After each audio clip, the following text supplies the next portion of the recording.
இறைவனுடைய உதவி இந்த சமுதாயத்துக்கு கிடைப்பதற்கு என்ன வழி? ஒரு சின்ன விஷயந்தான். சின்ன விஷயத்த பண்ணால் போதும், இந்த சமுதாயத்துக்கு இறைவனுடைய உதவி உடனே கிடைச்சிடும். தன் ஒளியை அதிகமாக்கி கொள்ள வேண்டும். அதற்கு தலைப்பாகை கட்டி தொழ வேண்டும். தலைப்பாகை கட்டி தொழுதால் தனக்குள் இருக்க ரூஹுடைய ஒளி அதிகமாகும். தலைப்பாகை கட்டி தொழலை அப்படின்னா ரூஹுடைய ஒளி குறைஞ்சிரும், கம்மியாயிரும். ஆல்ரெடி ஒரு சிறிய அளவிலான ஒளியாவது பிளிங்க் ஆகிட்டே இருக்கும் இல்லையா?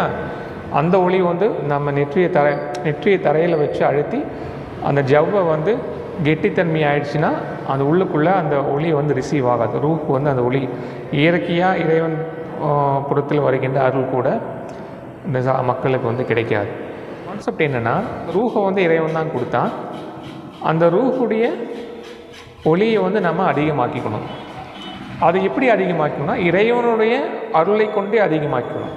இறைவனுடைய அருள் எப்படி நமக்குள் உள் செல்லணும்னா, நம்முடைய முன்னெற்றி வழியாக சுழுமுனை வழியாக உள்ளே போகும். சுழுமுனை வழியாக உள்ளே போய் அந்த ஒளியுடைய ஆற்றல் அதிகமாகும். அதற்கு நம்ம என்ன பண்ணணும்? சுழுமுனையை திறக்கணும். அதாவது ஒளி அதிகமானு சொல்கிறேன். நம்ம இந்த இடத்த வச்சு அழுத்தி அதை நசித்து அதை கெட்டித்தன்மை ஆயிடுச்சுன்னா அந்த ஒளி உள்ளே போகாது. அப்போ இறைவனுடைய அருள் கிடைக்காது. சாதாரண மக்களுக்கு கிடைக்கக்கூடிய அந்த அருள் கூட இந்த மனிதனுக்கு கிடைக்காது.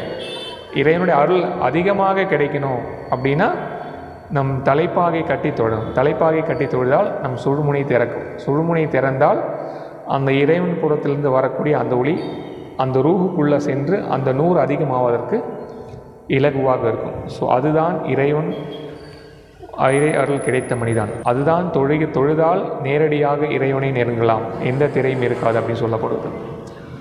ஸோ இதுதான் மூமின்களின் முகங்களில் சுஜூதுடைய ருக்குவுடைய அடையாளம் இருக்கும். ஸோ இதுதான் அத்தியாயம் 7 சூரா அல் ஹதீது வசனம் 28 சொன்ன அந்த ஒளி. அந்த ஒளி கிடைத்தால் உங்கள் பாவங்கள் மன்னிக்கப்படும், இறைவன் உங்களை வழி நடத்துவான் அப்படின்னு சொல்லப்படுவது இந்த ஒளி தான். இறைவனுடைய உதவி இந்த சமுதாயத்துக்கு கிடைக்க வேண்டுமென்றால் சின்ன ஒரு விஷயந்தான், பெருசாக ஒன்றும் கிடையாது. தலைப்பாகை கட்டி இந்த சமுதாயம் தொழ வேண்டும். தலைப்பாகை கட்டி தொழுதால் உங்களுக்கு இறைவனுடைய உதவி கிடைக்கும். உங்களுடைய ரூஹுடைய ஒளி அதிகமாகும். அதிகமாச்சுன்னா இறை உதவி கிடைக்கும்.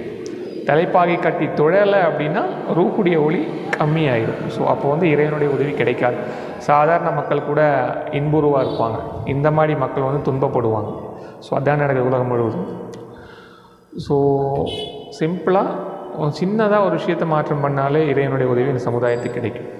தலைப்பாகை கட்டி தொழுதால் இறைவனுடைய உதவி கிடைக்கும். மூமின்களின் முகங்களை சுஜூதுடைய ருக்குவுடைய அடையாளம் இருக்கும். அது கருப்பு தழும்புகளை குறிக்காது, நமக்குள் உள் தெரிகின்ற அந்த ஒளியைத்தான் அது குறிக்கும். வாஹிர் தாவானா அல்ஹம்துலில்லாஹி ரப்பில் ஆலமீன். அஸ்ஸலாமு அலைக்கும் வரஹ்மத்துல்லாஹ்.